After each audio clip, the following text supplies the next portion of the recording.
వాటిని చేయువాడు దేవుని రాజ్యమును చూసారా? దేవుడు స్పష్టంగా మాట్లాడుతున్నాడు. నేను ఇంకా శరీరమే పనిచేస్తే, శరీర కార్యం మీద నీ మనసు ఉంచితే, శరీరానుసారంగా జీవిస్తే నేను నీ విమర్శించడం లేదు, నీకేదో భయపడాలని చెప్పలేదు. కానీ పౌలు భక్తుడు చెప్తున్నాడు, ఇంటి కార్యాలు చేయవాడు దేవుని రాజ్యమును స్వతంత్రించుకున్నాడు. ఇన్ని సంవత్సరాలు సంఘములో ఉండి నువ్వు కన్ను మూస్తే దేవుని రాజ్యంలోకి వెళ్లకుండా సాతానుకులు వారి దూతలకు సిద్ధపరిచిన నిత్య ఆగ్రహానికి వెళితే సేవకులుగా నాకు సంతోషము కాదు, ఒక విశ్వాసగా నీకు సంతోషం కాదు. కానీ మధ్యాహ్న కాలంలో నీ జీవితంలో ఆత్మ ఫలాలు ఫలిస్తున్నావా, శరీర ఫలాలు ఫలిస్తున్నావా? ఆత్మ ఫలాలు ఫలిస్తే క్రీస్తు ప్రేమ కలిగిస్తావు, క్రీస్తు స్వరూపంలోకి వస్తావు, క్రీస్తు సంఘాన్ని ప్రేమిస్తావు, క్రీస్తు ప్రజలను ప్రేమిస్తావు, క్రీస్తు పని కొరకు ప్రయాసపడతావు.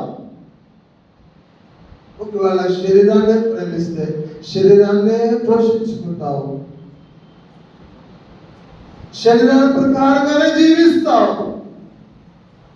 ఒకవేళ అట్లాగే వెళితే ప్రభు వస్తే రాయబడికి వచ్చింది, ఇట్టి కార్యములు చేయువారు, ఇట్టి వాటిని చేయువారు దేవుని రాజ్యమును స్వతంత్రించుకోలేరు. మట్టి శరీరంగా మిగిలిపోతుంది, కానీ నీ ఆత్మ నిత్య నరకానికి వెళుతుంది. అని మధ్యాహ్న కాలంలో దేవుడు నీకు ఇచ్చిన దైవ సంఘమును ఎలా ప్రేమిస్తున్నావు? ఆ సంఘములను ఎందుకు తీసుకుని వచ్చాడు అంటే వర్ధన చేయడానికి, ఆశీర్వదించడానికి, ఆయన రాత్రిలో సంఘముతో ఎత్తమడానికి, తనకి ఇష్టమైన వధువు సంఘములో నిండి ఒక వ్యక్తిగా నాడుతూ వచ్చాడు. ఆత్మీయంగా ఫలిస్తావా, శరీరానుసారంగా ఫలిస్తావా?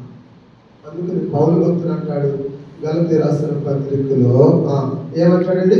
5వ అధ్యాయము 24వ వచనం, ఇట్టి వాటికి విరోధమైన నీవేమీ లేదు, క్రీస్తు యేసు సంబంధులు శరీరమును దాని ఇచ్చలను దురాశలతో సిలువ వేయుదురు. దేవుని ప్రజలు, దేవుని సంఘములో దేవుని కొరకే మేము లోకం కొరకు బ్రతకలేదు, లోకంలో చచ్చిపోయాం, ఒకప్పుడు లోకంలో బ్రతకప్పుడు క్రీస్తు కొరకే బ్రతుకుతున్నాం. నీ నా జీవితంలో పౌలు భక్తుడు చెప్తున్నాడు, మా శరీరాన్ని ఏం చేస్తున్నాడ? సిలువ వేయబడుతున్నాం. దాంతో కూడా నా చెల్లి ఇచ్చి అనుభవం లేకపోతే, నీ శరీరాన్ని పోషించుకుంటావంటే, నీ శరీరాన్ని కాపాడుకుంటూ నీ శరీర కోరికలు ఇచ్చలు నెరవేర్చుకుంటావంటే ఒక దినము కన్ను మోస్తావు. ఆ భయంకరమైన పరిస్థితిలో అగ్ని ఆరదు, పురుగు చావదు. ప్రియమైన సోదరీశ్వరుడు, పరలోక రాజ్యం వెళ్ళాలని ఆశతో ఉన్నాం. ప్రభు మన ఆశ తీర్చాడు, సంఘానికి తీసుకుని వచ్చాడు. కానీ ఈ సంఘంలో ఎలా ఉండాలి అంటే, ఎలా ఉండాలి? నాటబడిన మొక్కలాగా ఉండాలి. నాటబడిన మొక్కలాగా ఉంటున్నావా?